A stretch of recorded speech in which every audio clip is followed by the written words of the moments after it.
সালের নতুন বছরে তৃতীয় শ্রেণীর ছাত্রছাত্রী বন্ধুরা, আশা করি তোমরা সবাই ভালো আছো। আজ আমরা যে বিষয়টি নিয়ে আলোচনা করব, তৃতীয় শ্রেণীর থার্ড সামেটিভ অর্থাৎ ফাইনাল পরীক্ষার বাংলার কোশ্চেন পেপার নিয়ে। দেখো, সরাসরি স্ক্রিনে কিন্তু আমরা তৃতীয় শ্রেণীর থার্ড সামেটিভ অর্থাৎ ফাইনাল পরীক্ষার বাংলার কোশ্চেন পেপার দেখতে পাচ্ছ। ফুল মার্কস তোমাদের রয়েছে 50, আর সময় তোমাদের রয়েছে 2 ঘন্টা।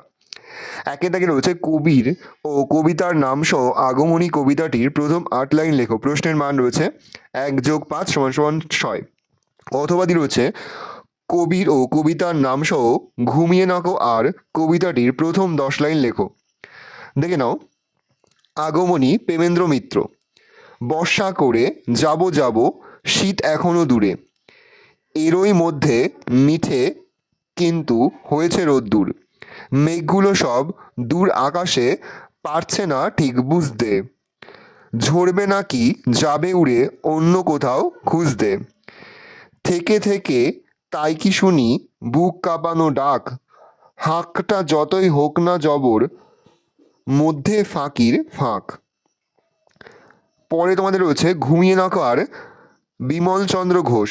রূপ কথাটি জড়িয়ে বুকে, খোকন ঘুমে মগ্ন, স্বপ্ন স্বপ্ন স্বপ্ন, আসছে যাচ্ছে কল্পলোকের হরেক রকম মানুষ, কেউ মাটিতে হেঁটেই চলে, কেউ বা চড়ে ফানুস, কারুর চোখে চশমাটা কারুর মুখে দাড়ি, হাসলে কারোর বেরিয়ে পড়ে ফোগলা দাঁতের মারি, একটু পরেই সব চুপচাপ, কেউ কোথাও নেই, স্বপ্নবুড়ি চরকা থামায় হারার সুতোর খেই, চাঁদের আলোয় দিগন্তহীন তেপান্তরের মাঠ, জনমানুষের নেইকো দেখা বিষণ্ণ পথঘাট।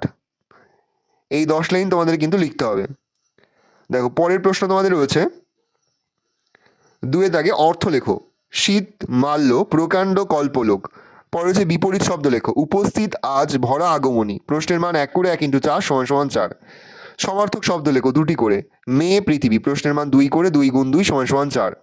বলছে এলোমেলো বর্ণগুলি সাজিয়ে শব্দ লেখো। প্রশ্নের মান 1 করে 1 × 6 = 6। 6 দাগে রয়েছে কোনটি বেমানান শব্দ তা খুঁজে বের করে গোল দাগ দাও। প্রশ্নের মান 1 করে 1 × 5 = 5। বোধোদয় ছেলেদের রামায়ণ, রসমুন্ডি ইংরেজি ফার্স্ট বুক। উত্তর হবে রসমুন্ডি। ঘোড়া বা কুমির তালগাছ। বাক্স আলমারি মলাট পুতুল মলাট। দুর্গা আকাশ বরফ শরৎ নীল আকাশ। উত্তর হবে বরফ। শিঙি মাছ কই মাছ সজনে ফুল মাগুর মাছ। উত্তর হবে সজনে ফুল। এবার আমরা 2, 3, 4 এবং 5 দাগের প্রশ্নের উত্তরগুলো প্রথমে দেখে নেব। দেখো, অর্থ লেখো। শীতল হবে ঠান্ডা, মাল্য হবে মালা, প্রকাণ্ড হবে বিশাল, কল্পল হবে কল্পনার জগৎ। বিপরীত শব্দ লেখো। উপস্থিত। উপস্থিত হবে অনুপস্থিত, আজ হবে কাল, ভরা হবে খালি, আগমনী হবে বিজয়া। সমার্থক শব্দ লেখো। মেয়ে হবে তনয়া দুহিতা, আর পৃথিবী ধরা ধরণী। এলোমেলো বর্ণগুলি সাজিয়ে শব্দ তৈরি করো। প্রথমটা হবে বৃষ্টি বাদলা, পরেরটা হবে আশ্চর্য, পরেরটা হবে কাকুলি কুজন, পরে রয়েছে কাঠবিড়ালি, পরেরটা হবে মানুষজন, পরেরটা হবে প্রতিযোগিতা। পরে তোমাদের রয়েছে 7 দাগে শূন্যস্থান পূরণ করো। হিংসুটি একটা ডান্ডা দিয়ে ধাই ধাই করে পুতুলটাকে ড্যাশ লাগলো। উত্তরে মারতে। প্রশ্ন, ভূতটা আসলে কাকুর ড্যাশ কাগজের ছেঁড়া পাতায় আঁকা ছিল খবরের। প্রশ্ন, ঈশপের প্রভু ঈশপকে ড্যাশ নগরে পাঠিয়েছিলেন ডেলফি। বুড়ি বলল চোর তার ড্যাশ খেয়েছে। উত্তরে পান্তা। চাঁদের আলোয় দিগন্তহীন ড্যাশ তেপান্তরের মাঠ। 8 দাগে রয়েছে সঠিক উত্তরটির ওপর টিক চিহ্ন দাও। প্রশ্নের মান হাফ করে হাফ গুণ 4 = 2। মাথায় সূর্য এসে সোনার রূপোর তামার কাঠি ছোঁয়ায়। উত্তরে সোনার। ঈশপ ছিলেন চীন গ্রীস মিশর দেশের লোক। উত্তরে গ্রীস। সেদিন রাজা গিয়েছিল বেড়াতে শিকারের যুদ্ধে। উত্তরে শিকারে। কাঠপিঁপড়ে কিশোরী মেয়েটির বাঁ হাত ডান হাতে কামড় দিয়েছিল। উত্তরে বাঁ হাতে। 9 দাগে রয়েছে নিচের প্রশ্নগুলির উত্তর দাও। প্রশ্নের মান রয়েছে 1 করে 1 × 6 = 6। হিংসুটির দিদি কি কি পড়ে ফেলেছে? বোধোদয় ছেলেদের রামায়ণ ইংরেজি ফার্স্ট বুক। বলাকা বলতে কি বোঝো? উত্তরে পাখির ঝাঁক। শরৎকালে মেঘ দেখতে কেমন হয়? উত্তরে সাদা পেঁজা তুলোর মতো। আমড়া গাছে কে বসেছিল? হুতুম পেঁচা। খরগোশ কেমন ছিল? অহংকারী ছিল। নীতিগল্প কাকে বলে? যে গল্প থেকে নীতি শিক্ষা পাওয়া যায় তাকে নীতিগল্প বলে। 10 দাগে রয়েছে নিম্নলিখিত প্রশ্নগুলির পূর্ণবাক্যে উত্তর দাও। প্রশ্নের মান 2 করে 2 গুণ 4 সমান সমান 8। কল্পলোকের মানুষদের বর্ণনা দাও। বিরক্ত হয়ে বুড়ি কাকে কি বলেছিল? হিংসুটির বুকের মধ্যে ধরাস ধরাস করে উঠল কেন? কাঠবিড়ালি রেগে গিয়েছিল কেন? রেগে গিয়ে সে কি করেছিল? এবার আমরা এই 4টি প্রশ্নের উত্তর দেখে নেব। প্রশ্নের উত্তরগুলো। প্রথম, কল্পলোকের মানুষের বর্ণনা দাও। কল্পলোকের মানুষদের কেউ পায়ে হেঁটে চলে, কেউ ফানুসে চড়ে, কারোর চোখে চশমা, কারোর বা মুখ ভর্তি দাড়ি, কেউ কেউ ফোকলা দাঁতের মারি বেরিয়ে পড়ে। উত্তর লিখবে কল্পলোকের মানুষদের কেউ পায়ে হেঁটে চলে, কেউ ফানুসে চড়ে, কারোর চোখে চশমা, কারোর বা মুখ ভর্তি দাড়ি, কেউ কেউ ফোকলা দাঁতের মারি, বা এটা কারোর হবে, কারোর ফোকলা দাঁতের মারি বেরিয়ে পড়ে।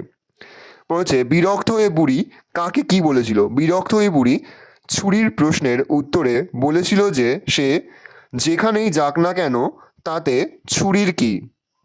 বলেছে হিংসুটির বুকের মধ্যে ধরাস ধরাস করে উঠল কেন? মায়ের কাছ থেকে যখন হিংসুটি জানতে পারলো যে মামার দেয়া পুতুলটা আলমারিতে রাখা আছে, তখন ভয়ে হিংসুটির বুকটা ধরাস ধরাস করে উঠেছিল, কারণ আলমারির মধ্যে থাকা সেই পুতুলটাই হিংসার বশে সে নিজের হাতে নষ্ট করে দিয়েছে। তাহলে উত্তর লিখবে মায়ের কাছ থেকে যখন হিংসুটি জানতে পারলো যে মামার দেয়া পুতুলটা আলমারিতে রাখা আছে, তখন ভয়ে হিংসুটির বুকটা ধরাস ধরাস করে উঠেছিল, কারণ আলমারির মধ্যে থাকা সেই পুতুলটাই হিংসার বশে সে নিজের হাতে নষ্ট করে দিয়েছিল।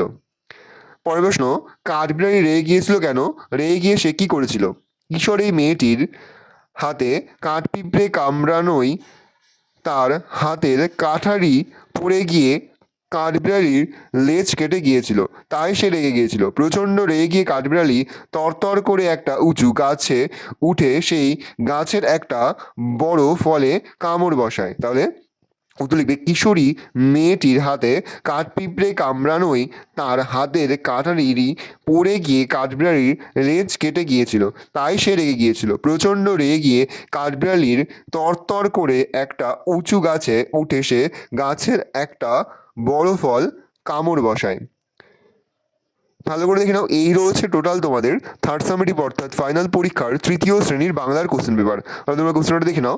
আশা করি ভিডিওটা ভালো লেগেছে। ভিডিওটা ভালো লাগলে ভিডিও লাইক করতে থাকলে ভুলবে না। আর আমার চ্যানেল নতুন হওয়া লাইক করে সাবস্ক্রাইব প্রেস করে পাশে বেল আইকনটা প্রেস করো, যখন নতুন কোনো ভিডিও আপলোড করি সবার ফার্স্ট নোটিফিকেশন তোমরা পেয়ে যাও। আর এই ভিডিওটি তোমার বন্ধু বান্ধবী আত্মীয় সবার মধ্যে কিন্তু অনেক শেয়ার করে যে এবছর 3য় শ্রেণীতে পড়ছে। আমরা কিন্তু ইতিমধ্যেই 3য় শ্রেণীর প্রতি বিষয়ে সিলেবাস, প্রশ্নকাঠামো এবং নমুনা প্রশ্নপত্র কিন্তু আপলোড করে দিই। তোমরা এখনও পর্যন্ত সেই ভিডিওগুলো না দেখে থাকো, ভিডিওগুলো কিন্তু তাড়াতাড়ি দেখে নাও। তোমাদের সকলকে জানাই আগাম পরীক্ষার অনেক শুভেচ্ছা এবং অভিনন্দন। কোনো প্রশ্নের উত্তর লিখতে বা বুঝতে যদি কোনো রকম অসুবিধা হয়, তাহলে কিন্তু নির্দ্বিধায় কমেন্ট সেকশনে কমেন্ট করে জানাতে একদমই ভুলবে না। তোমরা কিন্তু অবশ্যই তোমাদের পাঠ্য বই থেকে আগমনী এবং ঘুমিও নাকো আর এই কবিতা দুটো কিন্তু খুব ভালো করে তোমরা 8 আর 10 লাইন কিন্তু মুখস্থ করে ফেলবে।